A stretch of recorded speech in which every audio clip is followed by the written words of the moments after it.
Welcome, class. So I mentioned that I would give you guys some of the prep stuff so you can watch this before class tomorrow, and then we'll get right into the homework questions. My hope is that you've looked at them and maybe have some input into what you think might be useful in both explaining these problems to your students and helping them to understand the material, and also your understanding of the material. So let's get right into it. See if this works the way I think it's going to. So this is chapter 4 and 5. It is the trig section. That's not moving. This way then.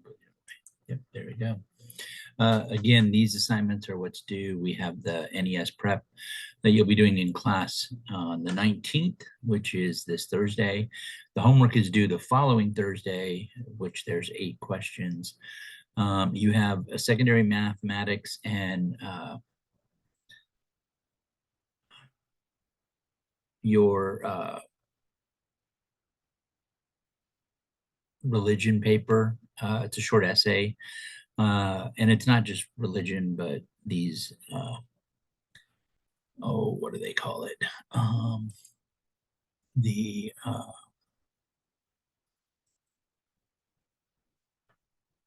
It's basically your ethics statement, but it talks about splendors of God, splendors of the earth, gifts from God, stewardship, all of those things. And it's basically why you would be a teacher, how you can implement these things. And that is due Sunday the 29th. That's something you'll just write up the paper on. Please look at the instructions. I may do a video on that, and then make sure that's submitted by that Sunday. The NES test prep reflections, that's due Tuesday, October 24th. So that's after you take the one this weekend or this Thursday, and then you'll do this. Submit your statement on it. And then we have our class presentations, which will again be Thursday the 26th, the same day you turn in the homework. All right, let's get right into it. That's gonna work. That's not quite gonna work. Darn it. Okay, fine. So triangles, circles, and trigonometric functions. My hope is that most of you have already started looking at that. And while I'm building this, this isn't up, but before this gets uploaded and shared with you, there is going to be a DQ where you guys are going to make your most original unit circle. You're going to submit that the day you take the NES test prep, which is this Thursday. So first we'll talk about the trigonometric functions. My guess is some of you have used this SOHCAHTOA, which is this mnemonic to help memorize its sine, or help to know that sine is opposite over hypotenuse. That's the SO. Ca is cosine, is adjacent over hypotenuse, and tangent, the TO, is tangent is opposite over adjacent. So sine of theta is opposite over hypotenuse, or in this case, from this picture, it's y over r.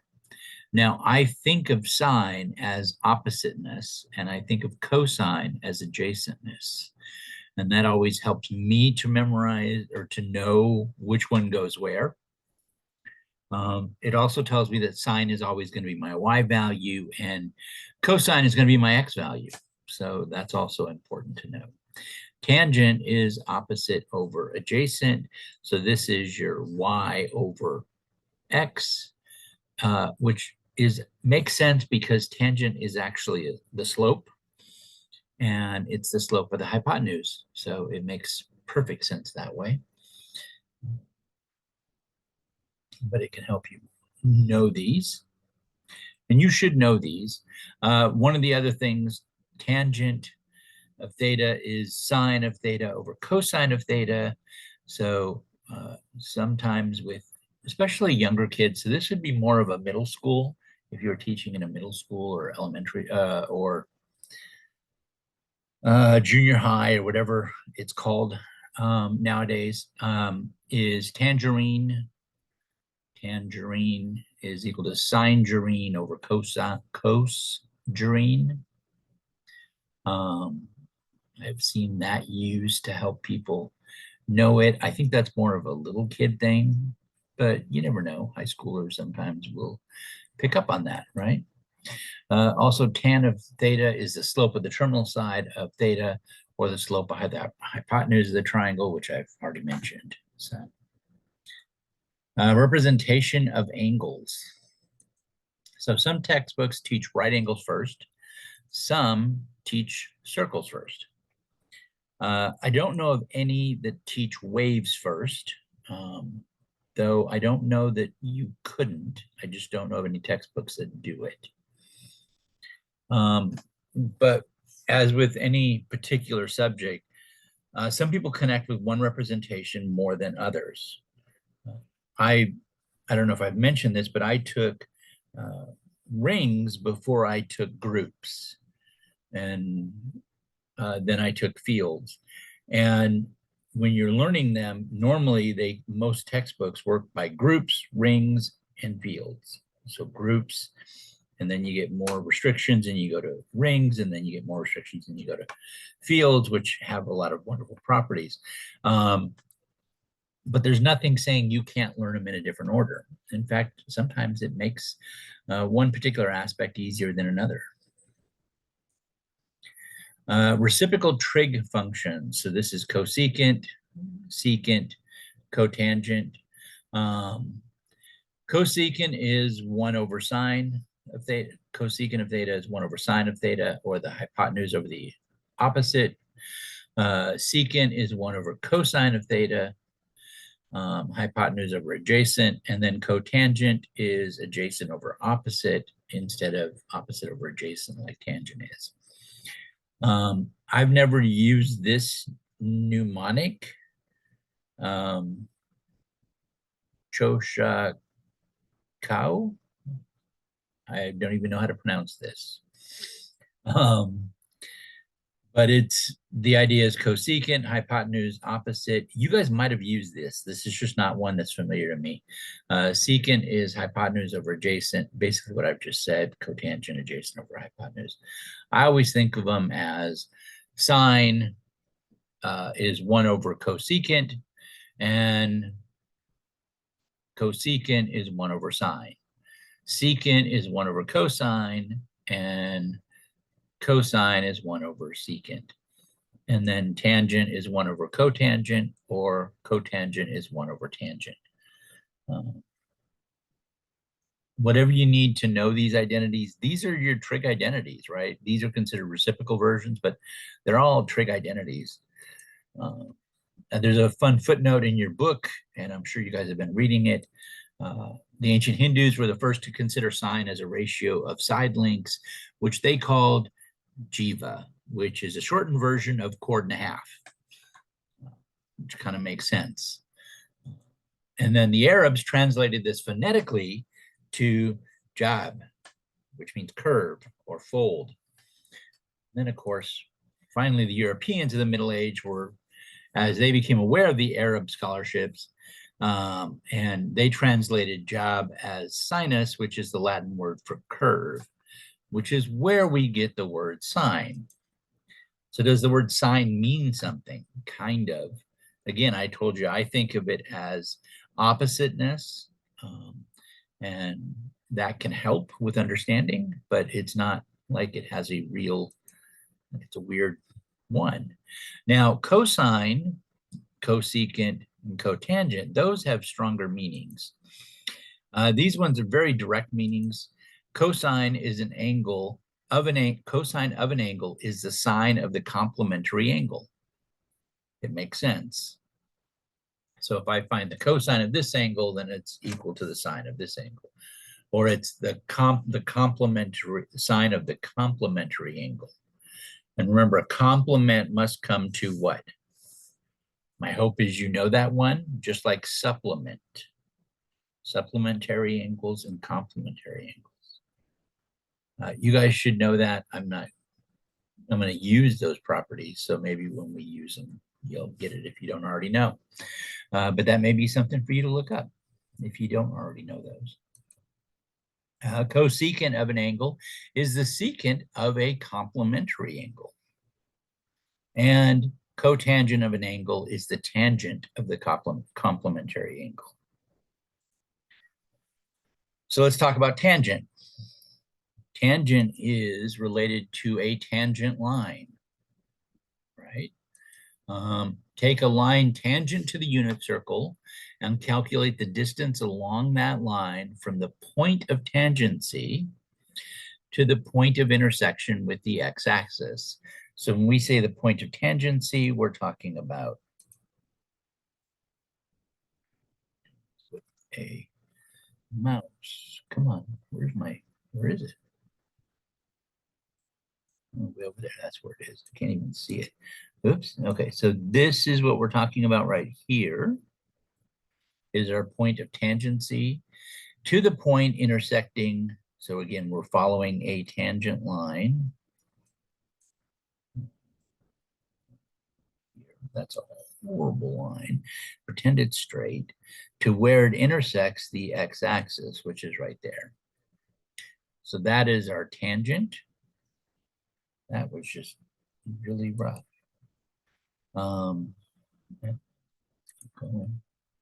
So secant means that we're going to bisect. It's a line that hits our circle twice. And it's the Latin word secare, which means to cut. The secant line on a circle is any line that intersects it in 2 points.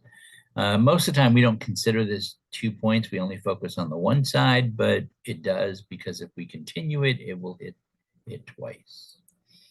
So the secant function is the distance from the origin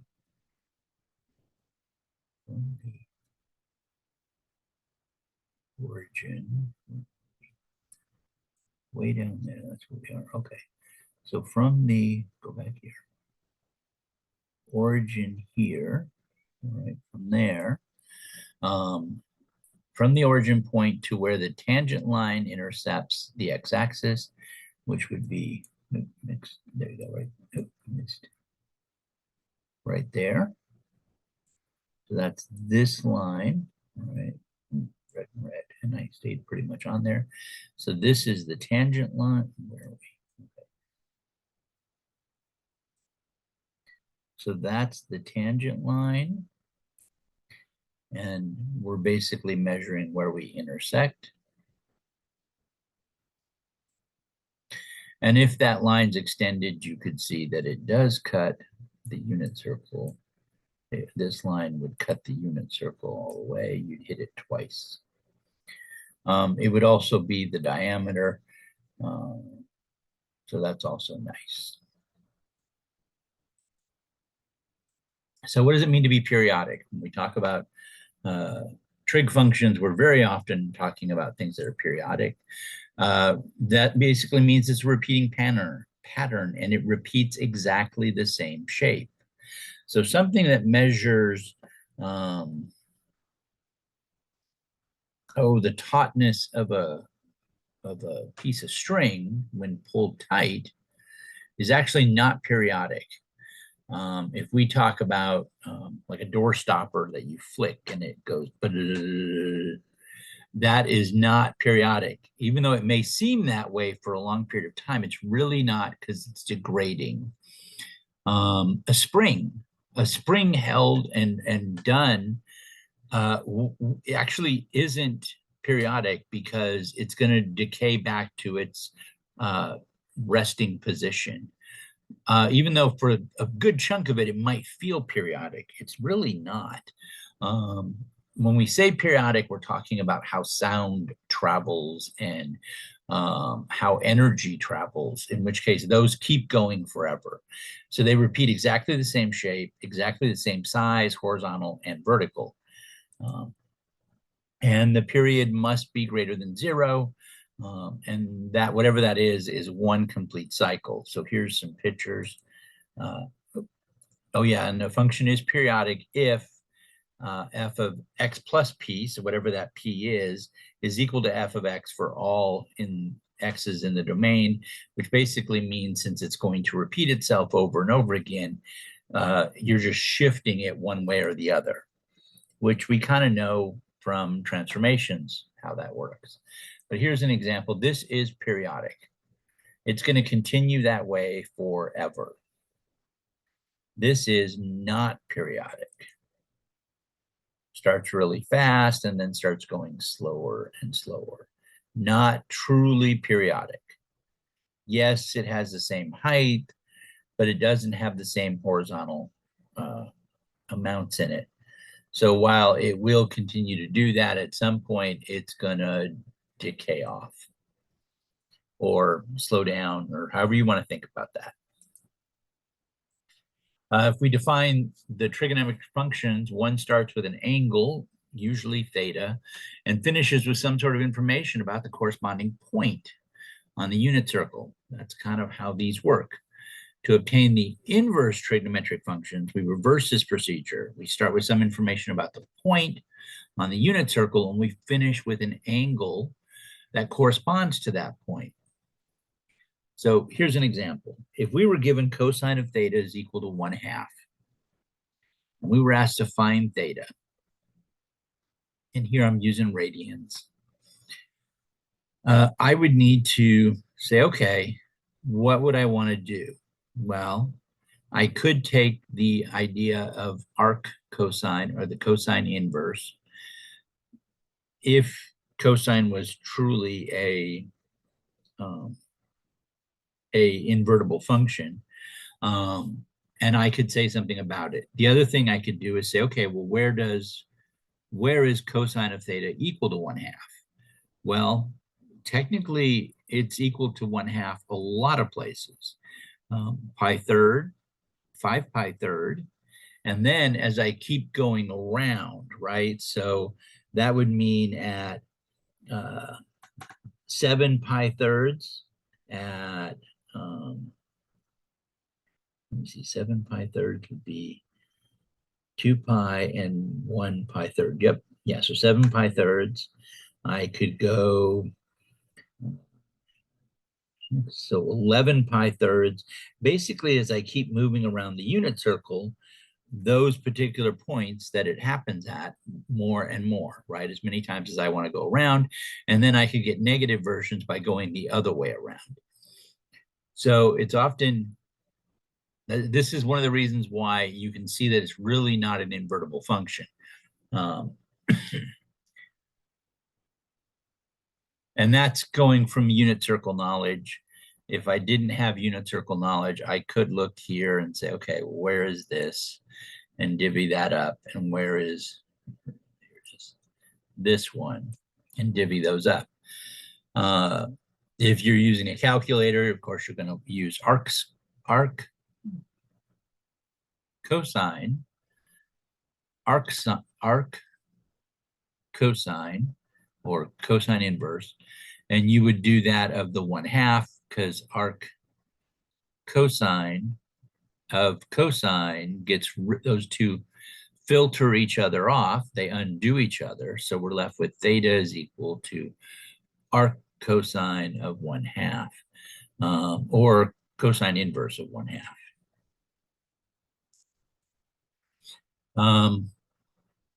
But only one-to-one functions have inverses, and these are not one-to-one functions. They are in particular periods, but they're not necessarily all the way. And we cheated this with the x squared and the square root of x, so we'll cheat it again and think of them in periods.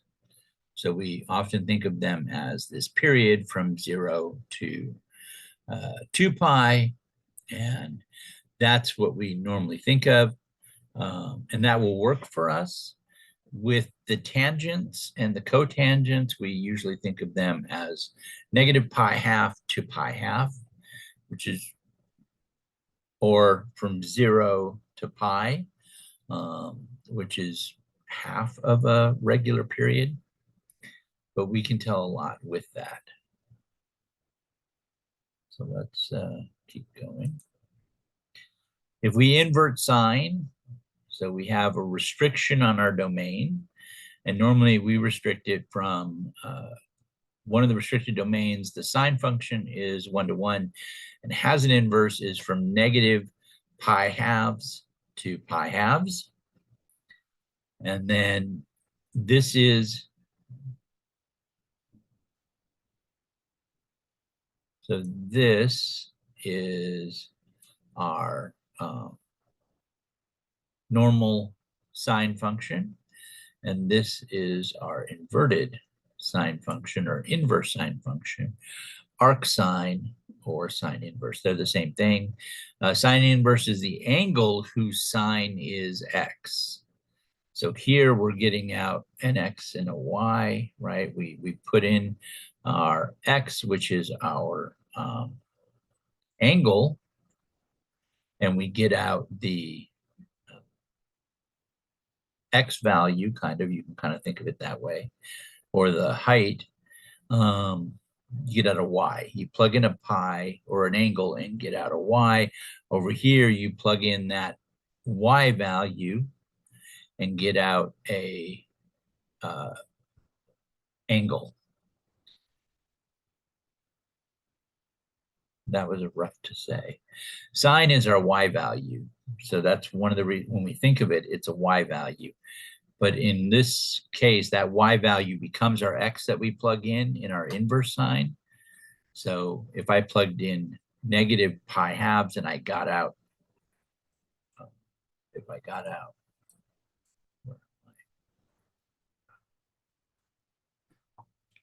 I wish this was a touchscreen. Okay. All right, if I plug in over here, all right, trying to get there. All right, if I plug in this, I get out this, right? Here, my x is the angle, my y is the value I get out. In the reverse, or in the arc sine, this is the output. This was my y. This was what my sine value was equal to. And I plug it in and I get this angle. So they undo each other, but we do have to restrict the domain.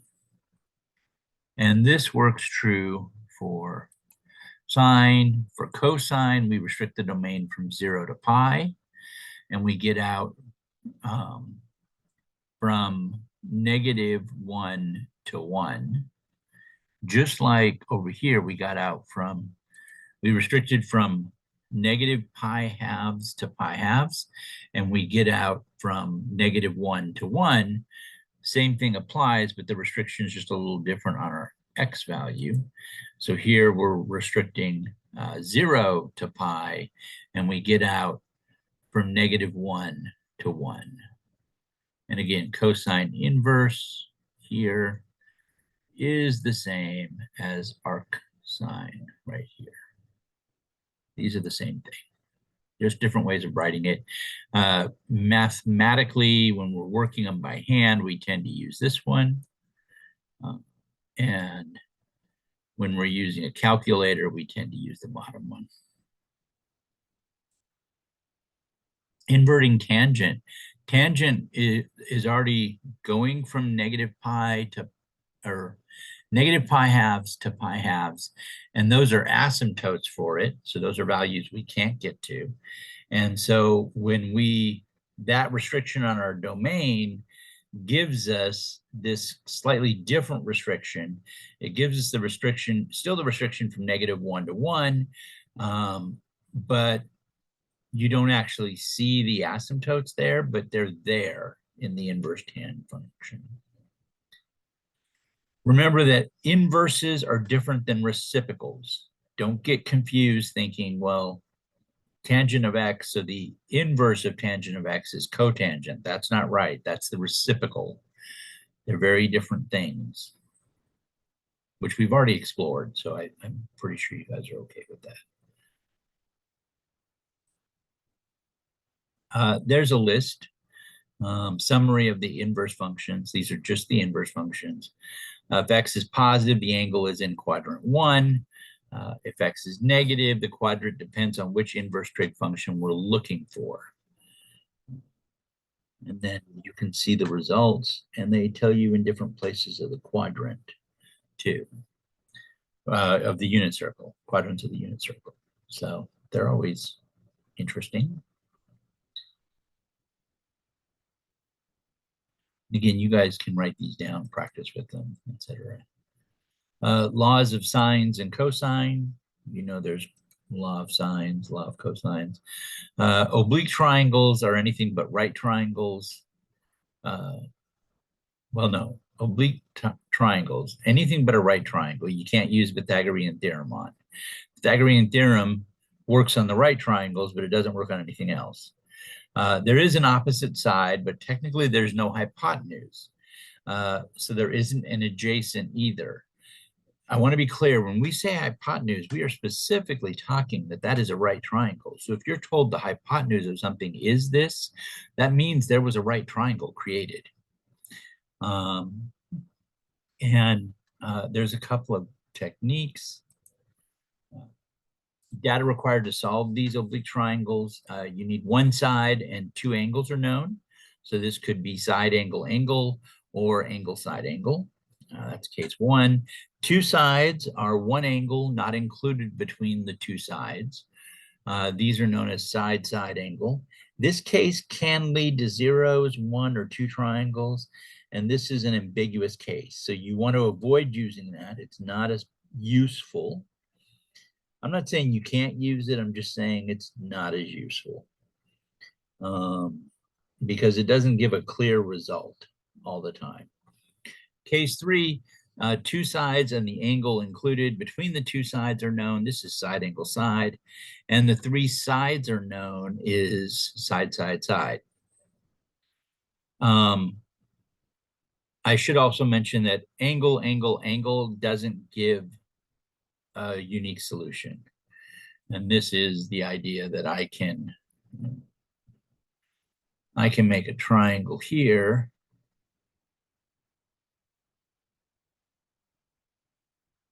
And then pretend I'm drawing those straight, and then make the exact same triangle or a similar triangle, really. Oh man, pretend that's similar. These would all have the same angle, but they are clearly not the same size. Angle, angle, angle does give you similarity, but does not give you enough information to say stuff about the sides. So you really want to stay away from that one. And you can see why side, side angle, like if I knew, where am I at? If I knew this side, and this angle, does it really tell me much about what this side's going to be or what these angles will be? Not really. That's why it's kind of an ambiguous case.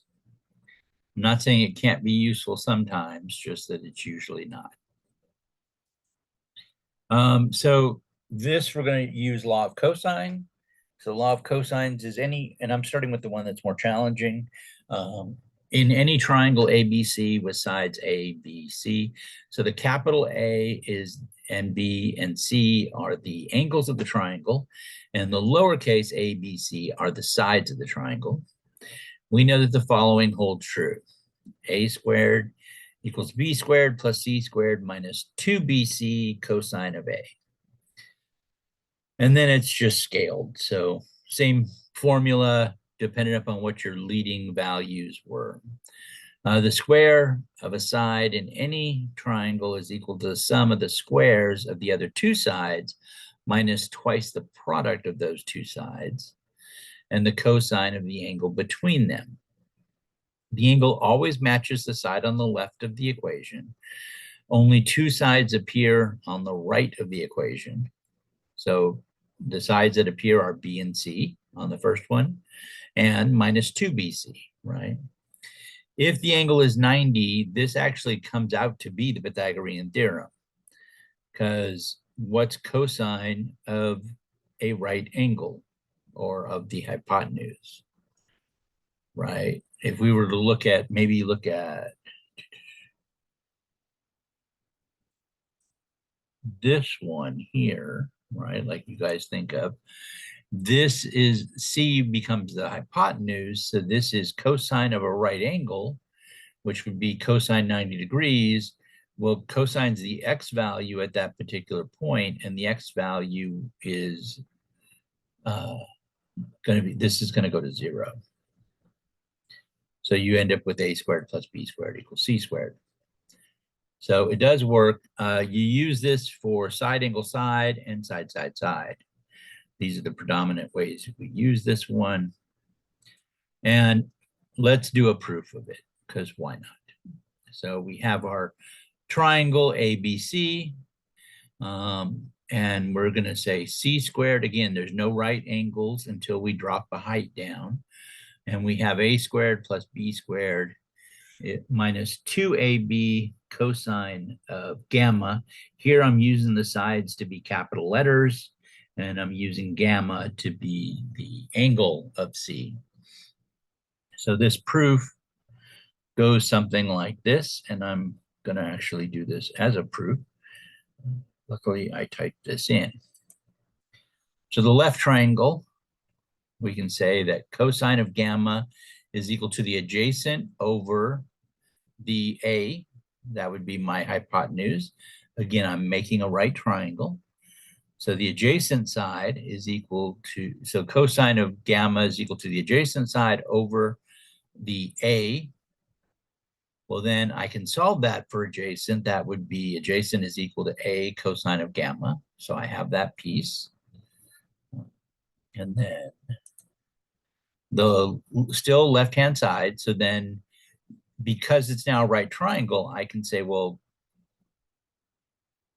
then a squared is equal to h squared plus my a cosine of gamma squared, that quantity squared.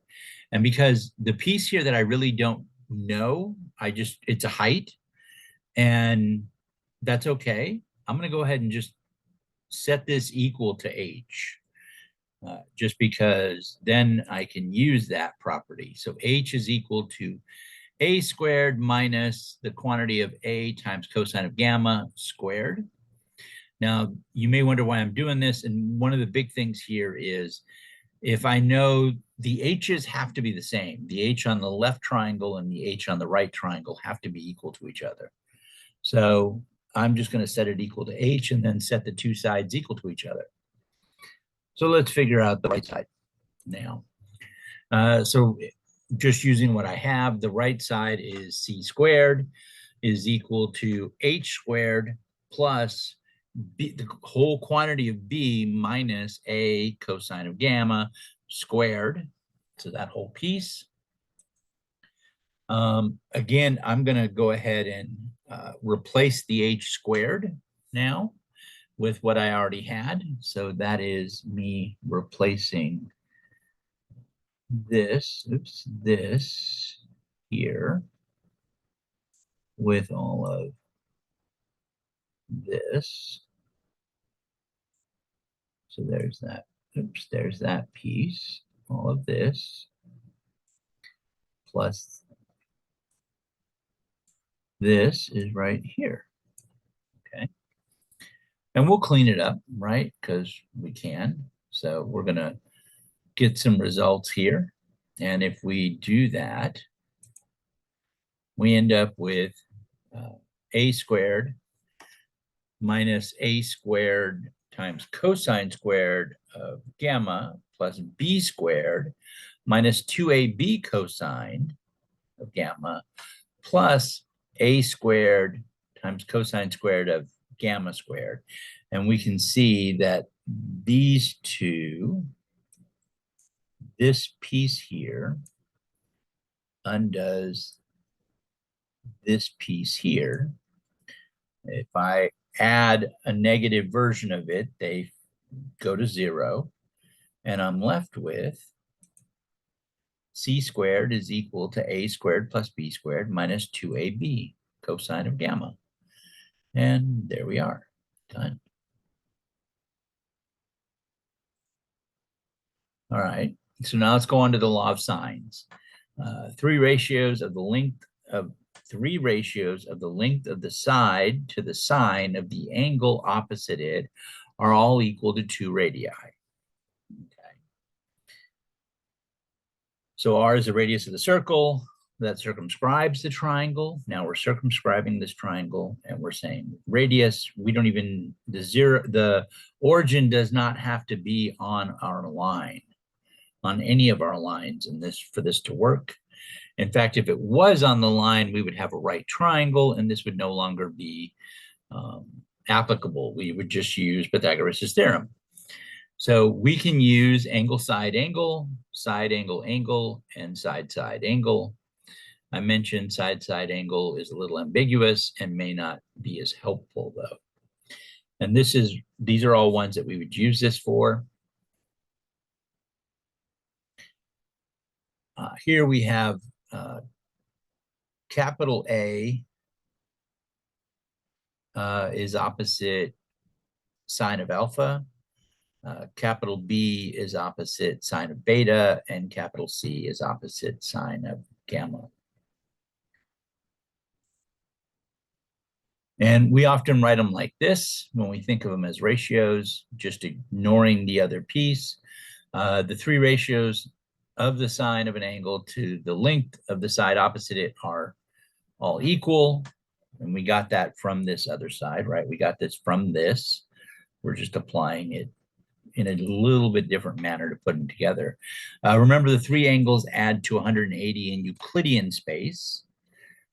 Since you all have to take higher geometry at some point, I don't think many of you have already done that. I don't think any of you have already done that. Maybe. Anyway, you will have to take higher geometry, and this isn't true in non-Euclidean space, or isn't necessarily true in non-Euclidean space. So let's take this idea and let's go ahead and prove that alpha, or A, capital A over sine of alpha is equal to 2 radii, or 2 times the radius. So here's our proof. You'll notice I drew a radius in red from the center to my point Q. So, and I'm going to do the same for the other side. So then you see that segment OP and OQ are each radii, or a radius. And segment OM for midpoint of P to Q. So I'm just kind of put that point in and connecting it. So then triangle POQ, so this is the big one, measures 2 alpha. Okay. Not the big one, not PRQ. That's the biggest one, I guess. This is POQ. And that angle, the P angle, so POQ is double the angle of alpha. And MOP bisects POQ. So it has a measure of alpha. So since it's bisecting, it's cutting it in half. Angle MOP and POQ. POQ is 2 alpha. MOP or MOQ is just alpha.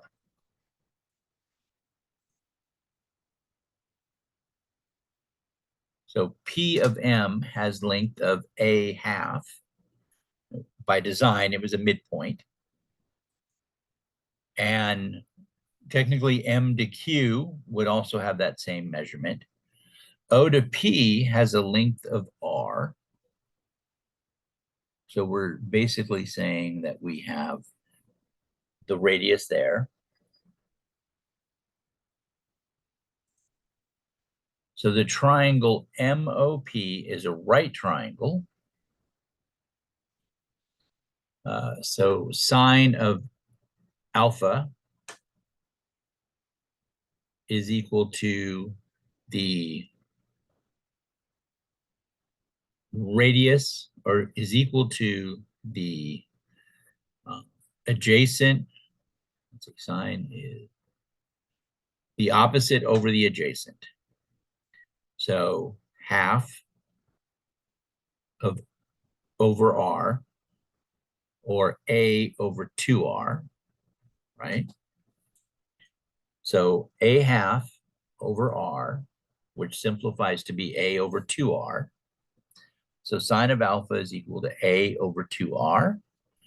Solve that for 2r, and we get that 2 radius is equal to a over sine of alpha,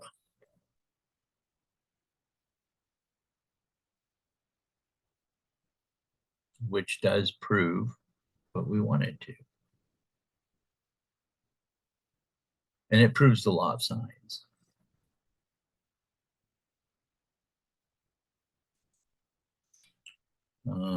Again, reiterating these. And then I want to go a little bit more. I want to finish chapter 4 in this video. You guys can, watch it faster, slow it down, whatever. Why we use radians in calculus, and we're going to use to talk about applications.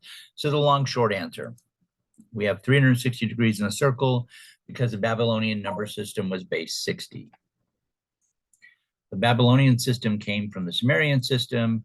Sumer resulted from 2 groups of people joining together as a single civilization, one being the Akkadians. One group of people had a base 5 number system from counting on the fingers on one hand. The other group had a base, the second group also counted on one hand, using their thumb to point to each of the joints on each finger. So 4 fingers, 3 joints is a base 12 system. If you haven't learned this or don't quite know it, when you take the math history, we do go into this a little bit. When the 2 groups traded together, they evolved a system based on 60, so both could understand it. The rest of the long short answer. Radians are based on arc length, not on all the ways that people can count their fingers. We only use degrees because human brains can comprehend and remember numbers between 0 and 360 better than irrational numbers. That's the only reason that we develop degrees. Same thing with percents and decimals. Decimals are for math, while percents are for soft human brains. And the same thing for mixed numbers and improper fractions. All the operations are harder with mixed numbers. Genuinely, when you're doing math, you rarely want to use mixed numbers. Why? Because they are harder. They're more difficult to understand, and they're difficult for your students to understand. By the same token, try telling someone that 27/8 of the pizzas are left after the party, and they're just going to look at you like you're weird. I know, I've done it. It's weird. They don't like it. So it's just more challenging to understand. There is some symmetry. F of theta, when it's a sine function, so sine of theta, is an odd function. G of theta equals theta is an odd function. If I just have G of theta equal to theta, it's an odd function. If I have a sine of theta, it's an odd function. If I wanted to know what an odd function over an odd function is, what would that be? Well, to check if something's odd, I'd plug a negative theta in. So I'd have a negative theta, f of a negative theta, g of a negative theta. Knowing that theta is sine of theta, or f is sine of theta, then because it's an odd function, that would just come out in front. It would be negative sine of theta. And because g of theta is an odd function, it would come out in front, and it would be negative theta. So I have negative sine of theta over negative theta, which those two negatives will cancel each other, and I end up with f of theta over g of theta, which is equal to h of theta, which, hold on, what does that mean? That means that sine of theta over theta is an even function. When you plug in a negative and you get out the exact same function you started with, there's a problem. Like, because these were odd, when we plugged in the, I wish I could see this better. When we plugged in this, we got out, we got out this, right? Negatives in front of each one. That's an odd function. Each one of those is odd individually, but an odd over an odd is going to give you an even function. So the limit as theta approaches 0 from the right of sine of theta is equal, because it's an even function, is equal to the limit as theta approaches 0 from the left side of sine of theta, which is equal to just the limit of theta approaching 0 for the sine function. These two are even, so they will connect or closely connect. This will have a hole, obviously, at 0. But the idea is that they come together. And that's where we'll end. All right, that should give you a good start on all the topic 4 homework. And I'll get this posted right away.